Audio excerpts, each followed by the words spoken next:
Adam Malik Batubara dilahirkan pada 22 Juli 1917 di Pematang Siantar, Sumatera Utara. Sejak kecil, ia sudah menunjukkan kecerdasan dan ketajaman berpikir yang luar biasa, sehingga kelak ia dijuluki si Kancil karena kelihayannya dalam berdiplomasi dan mencari jalan keluar dari situasi yang sulit. Bab ini akan menelusuri masa kecilnya, pengaruh keluarga, dan bagaimana lingkungan perkebunan di Sumatera Utara membentuk kesadaran politiknya yang awal. Sebagai anak dari pasangan Haji Abdul Malik Batubara dan Salamah Lubis, Adam tumbuh dalam lingkungan yang religius namun terbuka. Ayahnya adalah seorang pedagang sukses yang memberikan Adam akses ke pendidikan yang cukup baik pada masanya. Namun, Adam bukanlah tipe siswa yang hanya duduk diam di kelas. Ia lebih banyak belajar dari kehidupan di jalanan dan interaksi dengan berbagai lapisan masyarakat. Ketertarikannya pada dunia pergerakan dimulai ketika ia melihat ketidakadilan kolonial Belanda terhadap para kuli kontrak di perkebunan-perkebunan sekitar Siantar. Pada usia yang sangat muda, Adam sudah terlibat dalam organisasi kepemudaan. Ia tidak gentar menghadapi tekanan aparat kolonial. Semangatnya untuk merdeka membawanya merantau ke Jakarta pada usia 20 tahun. Di Jakarta, ia tidak hanya mencari pekerjaan, tetapi mencari wadah untuk menyalurkan aspirasi politiknya. Keputusannya untuk mendirikan kantor berita antara bersama Soemanang, A.M. Sipahoetar, dan Pandoe Kartawigoena pada tahun 1937 adalah tonggak sejarah yang membuktikan bahwa ia memahami kekuatan informasi dalam perjuangan kemerdekaan. Antara bukan sekadar kantor berita, itu adalah senjata. Melalui berita-berita yang disebarkan, Adam Malik dan rekan-rekannya membakar semangat rakyat Indonesia untuk bangkit melawan penjajah. Ia menyadari bahwa tanpa komunikasi yang efektif, gerakan kemerdekaan akan terfragmentasi. Di tengah keterbatasan teknologi dan sensor ketat Belanda, Adam Malik menunjukkan kelincahannya mengelola arus informasi. Pengalaman di antara inilah yang mengasah insting diplomatik dan komunikasinya, mempersiapkannya untuk peran yang jauh lebih besar di panggung dunia. Masa muda Adam Malik adalah cerminan dari kegigihan seorang pemuda yang percaya bahwa pena dan suara bisa lebih tajam daripada peluru. Adam Malik Batubara dilahirkan pada 22 Juli 1917 di Pematang Siantar, Sumatera Utara. Sejak kecil, ia sudah menunjukkan kecerdasan dan ketajaman berpikir yang luar biasa, sehingga kelak ia dijuluki si Kancil karena kelihayannya dalam berdiplomasi dan mencari jalan keluar dari situasi yang sulit.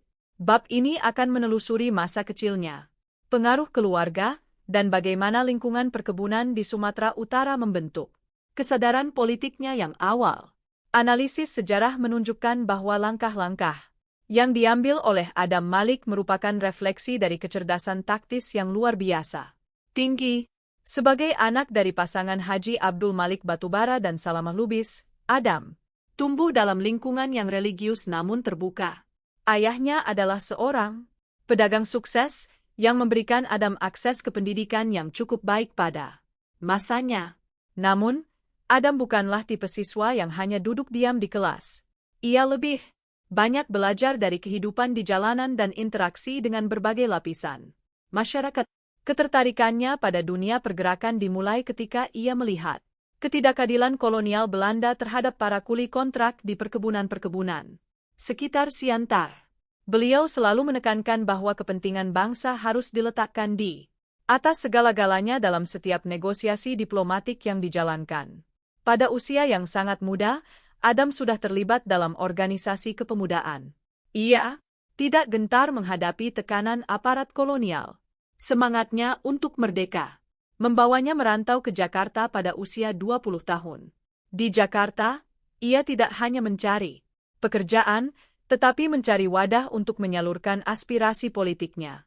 Keputusannya untuk mendirikan kantor berita antara bersama Soemanang, A.M. Sipahoetar, dan Pandoe Kartawigoena pada tahun 1937 adalah tonggak sejarah yang membuktikan bahwa ia memahami kekuatan informasi dalam perjuangan kemerdekaan.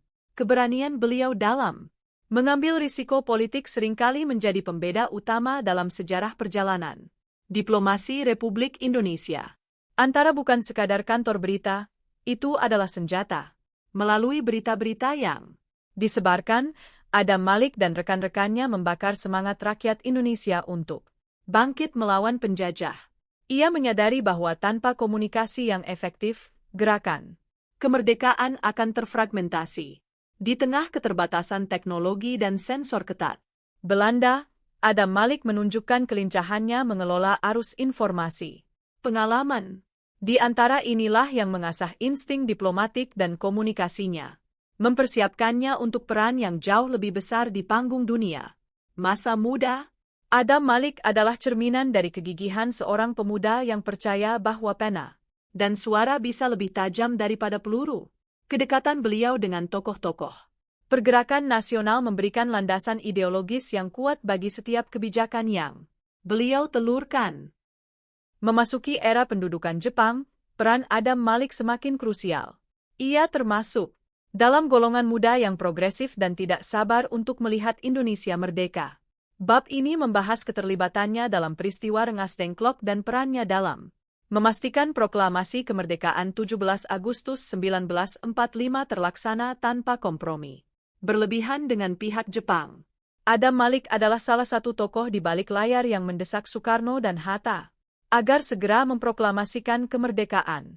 Sebagai anggota kelompok Menteng 31, ia bersama Charul Saleh dan Sukarni menjadi motor penggerak pemuda yang merasa bahwa momentum kekosongan kekuasaan setelah kekalahan Jepang tidak boleh disia-siakan. Ketegangan antara golongan tua dan muda mencapai puncaknya di Rengas Dengklok, dan Adam Malik ada di sana, memastikan bahwa suara pemuda didengar. Setelah kemerdekaan diproklamasikan, tantangan sebenarnya baru dimulai. Belanda kembali datang dengan membonceng sekutu. Adam Malik tidak hanya berjuang di medan politik dalam negeri sebagai anggota Komite Nasional Indonesia Pusat, KNIP, tetapi juga mulai menjajaki dunia diplomasi internasional. Ia memahami bahwa pengakuan kedaulatan dari dunia luar sama pentingnya dengan perlawanan bersenjata di hutan dan kota-kota. Selama masa revolusi fisik, Adam Malik tetap aktif menyuarakan kepentingan Indonesia. Ia menjadi jembatan antara kelompok-kelompok ideologi yang berbeda di dalam negeri demi menjaga persatuan nasional. Kemampuannya untuk berbicara dengan siapa saja, dari komunis hingga nasionalis kanan, menjadikannya sosok yang sangat dihormati. Ia percaya bahwa diplomasi adalah seni mengelola kemungkinan, dan dalam masa-masa genting revolusi, Adam Malik membuktikan bahwa Indonesia memiliki diplomat-diplomat ulung yang mampu menandingi kepiawaian diplomat Eropa. Perjuangannya di masa ini meletakkan dasar bagi posisi Indonesia yang bebas aktif dalam kancah internasional. Memasuki era pendudukan Jepang, peran Adam Malik semakin krusial. Ia termasuk dalam golongan muda yang progresif dan tidak sabar untuk melihat Indonesia merdeka. Bab ini membahas keterlibatannya dalam peristiwa Rengas Dengklok dan perannya dalam memastikan proklamasi kemerdekaan 17 Agustus 1945 terlaksana tanpa kompromi berlebihan dengan pihak Jepang. Analisis sejarah menunjukkan bahwa langkah-langkah yang diambil oleh Adam Malik merupakan refleksi dari kecerdasan taktis yang luar biasa tinggi. Adam Malik adalah salah satu tokoh di balik layar yang mendesak Soekarno dan Hatta agar segera memproklamasikan kemerdekaan. Sebagai anggota kelompok Menteng 31, ia bersama Charul Saleh dan Sukarni menjadi motor penggerak pemuda yang merasa bahwa momentum kekosongan kekuasaan setelah kekalahan Jepang tidak boleh disia-siakan. Ketegangan antara golongan tua dan muda mencapai puncaknya di Rengas Dengklok, dan Adam Malik ada di sana, memastikan bahwa suara pemuda didengar. Beliau selalu menekankan bahwa kepentingan bangsa harus diletakkan di atas segala-galanya dalam setiap negosiasi diplomatik yang dijalankan. Setelah kemerdekaan diproklamasikan, tantangan sebenarnya baru dimulai. Belanda kembali datang dengan membonceng sekutu. Adam Malik tidak hanya berjuang di medan politik dalam negeri sebagai anggota Komite Nasional Indonesia Pusat, KNIP, tetapi juga mulai menjajaki dunia diplomasi internasional. Ia memahami bahwa pengakuan Kedaulatan dari dunia luar sama pentingnya dengan perlawanan bersenjata di hutan dan kota-kota. Keberanian beliau dalam mengambil risiko politik seringkali menjadi pembeda utama dalam sejarah perjalanan diplomasi Republik Indonesia. Selama masa revolusi fisik, Adam Malik tetap aktif menyuarakan kepentingan Indonesia. Ia menjadi jembatan antara kelompok-kelompok ideologi yang berbeda di dalam negeri demi menjaga persatuan nasional. Kemampuannya untuk berbicara dengan siapa saja, dari komunis hingga nasionalis kanan, menjadikannya sosok yang sangat dihormati. Ia percaya bahwa diplomasi adalah seni mengelola kemungkinan, dan dalam masa-masa genting revolusi, Adam Malik membuktikan bahwa Indonesia memiliki diplomat-diplomat ulung yang mampu menandingi kepiawaian diplomat Eropa. Perjuangannya di masa ini meletakkan dasar bagi posisi Indonesia yang bebas aktif dalam kancah internasional. Kedekatan beliau dengan tokoh-tokoh pergerakan nasional memberikan landasan ideologis yang kuat bagi setiap kebijakan yang beliau telurkan. Memasuki era pendudukan Jepang, peran Adam Malik semakin krusial. Ia termasuk dalam golongan muda yang progresif dan tidak sabar untuk melihat Indonesia merdeka. Bab ini membahas keterlibatannya dalam peristiwa Rengas Dengklok dan perannya dalam memastikan proklamasi kemerdekaan 17 Agustus 1945 terlaksana tanpa kompromi berlebihan dengan pihak Jepang. Meskipun banyak tantangan yang menghadang, optimisme beliau tetap terjaga dengan filosofi khasnya yang selalu mencari jalan keluar damai. Adam Malik adalah salah satu tokoh di balik layar yang mendesak Soekarno dan Hatta agar segera memproklamasikan kemerdekaan.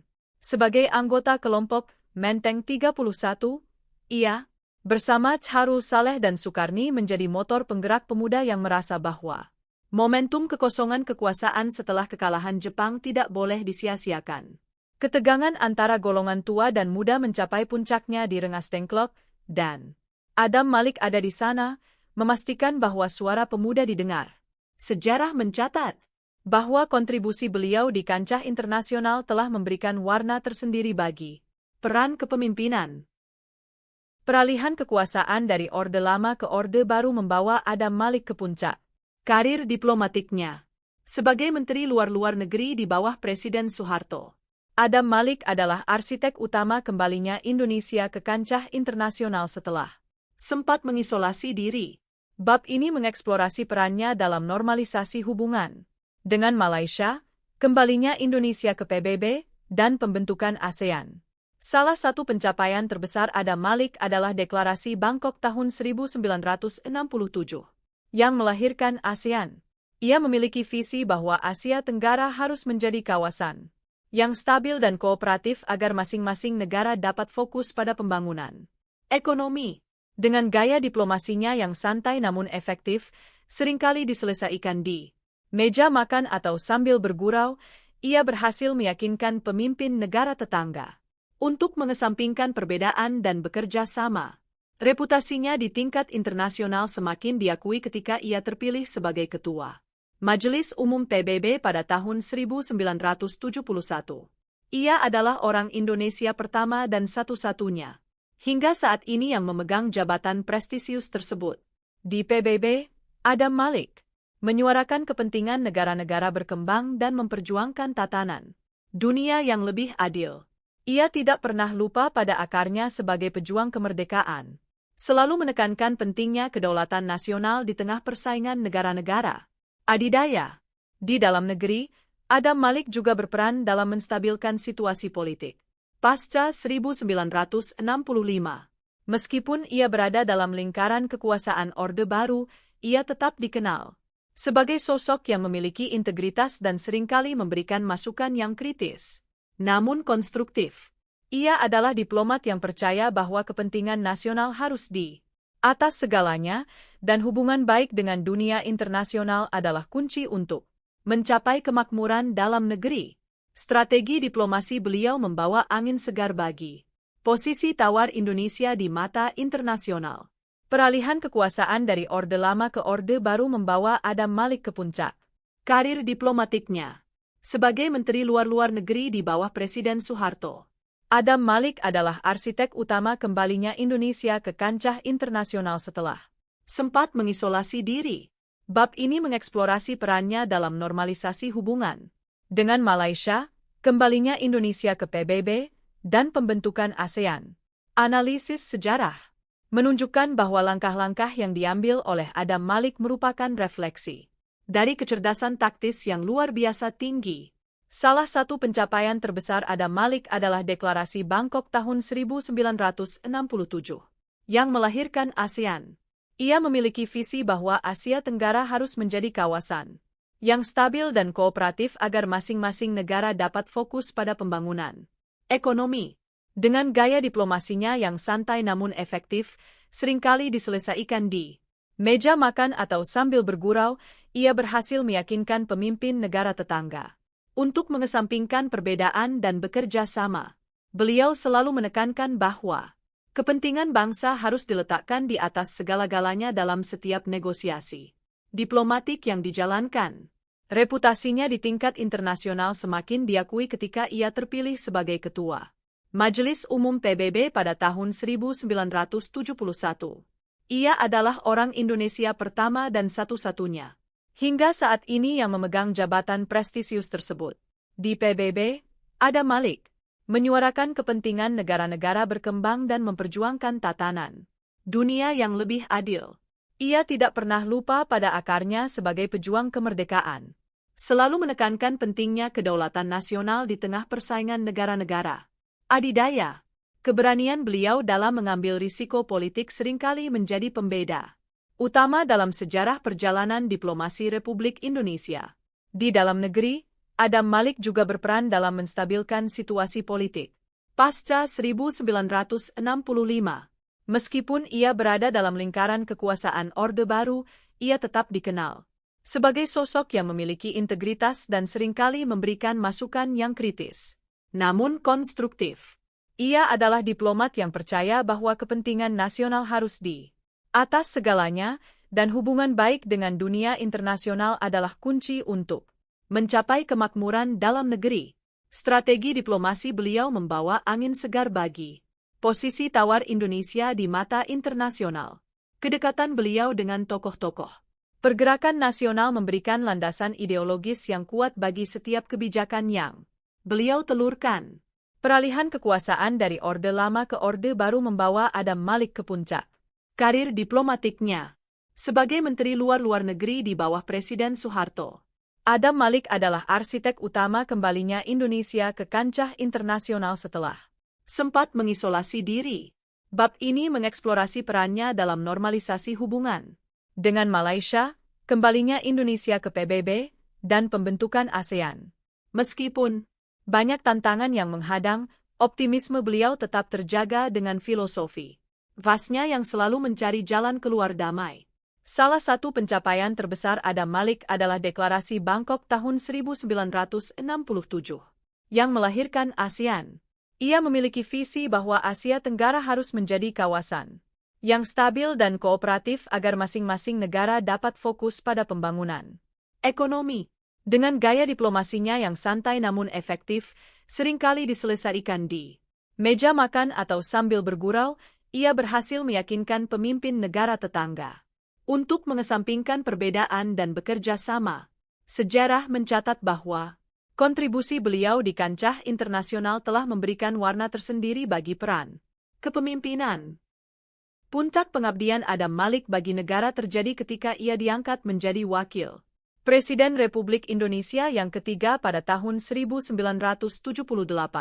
Bab penutup ini mengulas masa jabatannya sebagai wakil presiden, dedikasinya pada rakyat, dan warisan pemikiran yang ia tinggalkan setelah wafat pada tahun 1984.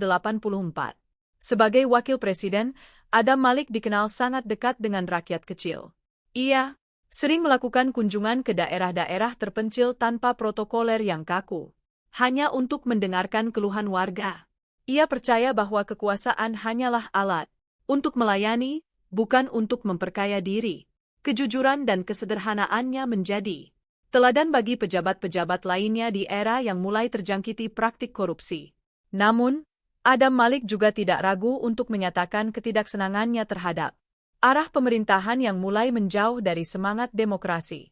Meskipun posisinya Sebagai wakil presiden terbatas dalam hal eksekutif, suaranya tetap memiliki pengaruh moral yang besar.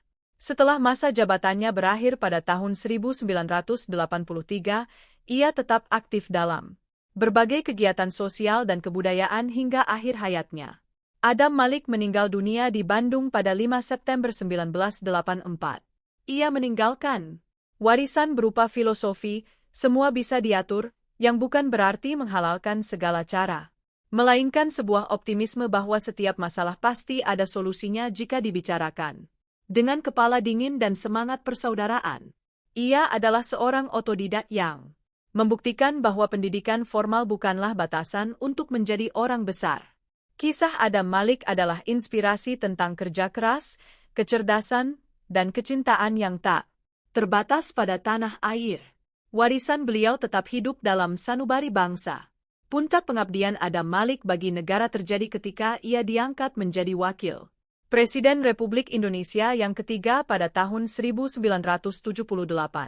Bab penutup ini mengulas masa jabatannya sebagai wakil presiden, dedikasinya pada rakyat, dan warisan pemikiran yang ia tinggalkan setelah wafat pada tahun 1984. Analisis sejarah menunjukkan bahwa langkah-langkah yang diambil oleh Adam Malik merupakan refleksi dari kecerdasan taktis yang luar biasa tinggi. Sebagai wakil presiden, Adam Malik dikenal sangat dekat dengan rakyat kecil. Ia sering melakukan kunjungan ke daerah-daerah terpencil tanpa protokoler yang kaku, hanya untuk mendengarkan keluhan warga. Ia percaya bahwa kekuasaan hanyalah alat untuk melayani, bukan untuk memperkaya diri. Kejujuran dan kesederhanaannya menjadi teladan bagi pejabat-pejabat lainnya di era yang mulai terjangkiti praktik korupsi. Beliau selalu menekankan bahwa kepentingan bangsa harus diletakkan di atas segala-galanya dalam setiap negosiasi diplomatik yang dijalankan. Namun, Adam Malik juga tidak ragu untuk menyatakan ketidaksenangannya terhadap arah pemerintahan yang mulai menjauh dari semangat demokrasi. Meskipun posisinya sebagai wakil presiden terbatas dalam hal eksekutif, suaranya tetap memiliki pengaruh moral yang besar. Setelah masa jabatannya berakhir pada tahun 1983, ia tetap aktif dalam berbagai kegiatan sosial dan kebudayaan hingga akhir hayatnya. Keberanian beliau dalam mengambil risiko politik seringkali menjadi pembeda utama dalam sejarah perjalanan diplomasi Republik Indonesia. Adam Malik meninggal dunia di Bandung pada 5 September 1984. Ia meninggalkan warisan berupa filosofi, semua bisa diatur, yang bukan berarti menghalalkan segala cara, melainkan sebuah optimisme bahwa setiap masalah pasti ada solusinya jika dibicarakan dengan kepala dingin dan semangat persaudaraan. Ia adalah seorang otodidak yang membuktikan bahwa pendidikan formal bukanlah batasan untuk menjadi orang besar. Kisah Adam Malik adalah inspirasi tentang kerja keras, kecerdasan, dan kecintaan yang tak terbatas pada tanah air. Warisan beliau tetap hidup dalam sanubari bangsa. Kedekatan beliau dengan tokoh-tokoh pergerakan nasional memberikan landasan ideologis yang kuat bagi setiap kebijakan yang beliau telurkan. Puncak pengabdian Adam Malik bagi negara terjadi ketika ia diangkat menjadi wakil Presiden Republik Indonesia yang ketiga pada tahun 1978. Bab penutup ini mengulas masa jabatannya sebagai wakil presiden, dedikasinya pada rakyat, dan warisan pemikiran yang ia tinggalkan setelah wafat pada tahun 1984. Meskipun banyak tantangan yang menghadang, optimisme beliau tetap terjaga dengan filosofi khasnya yang selalu mencari jalan keluar damai. Sebagai wakil presiden, Adam Malik dikenal sangat dekat dengan rakyat kecil. Ia sering melakukan kunjungan ke daerah-daerah terpencil tanpa protokoler yang kaku, hanya untuk mendengarkan keluhan warga. Ia percaya bahwa kekuasaan hanyalah alat untuk melayani, bukan untuk memperkaya diri. Kejujuran dan kesederhanaannya menjadi teladan bagi pejabat-pejabat lainnya di era yang mulai terjangkiti praktik korupsi. Sejarah mencatat bahwa kontribusi beliau di kancah internasional telah memberikan warna tersendiri bagi peran kepemimpinan Indonesia di Asia. Namun, Adam Malik juga tidak ragu untuk menyatakan ketidaksenangannya terhadap arah pemerintahan yang mulai menjauh dari semangat demokrasi. Meskipun posisinya sebagai wakil presiden terbatas dalam hal eksekutif, suaranya tetap memiliki pengaruh moral yang besar. Setelah masa jabatannya berakhir pada tahun 1983, ia tetap aktif dalam berbagai kegiatan sosial dan kebudayaan hingga akhir hayatnya. Dedikasi beliau yang tanpa henti adalah bukti nyata dari kecintaan seorang putra bangsa terhadap tanah air dan rakyat yang beliau layani.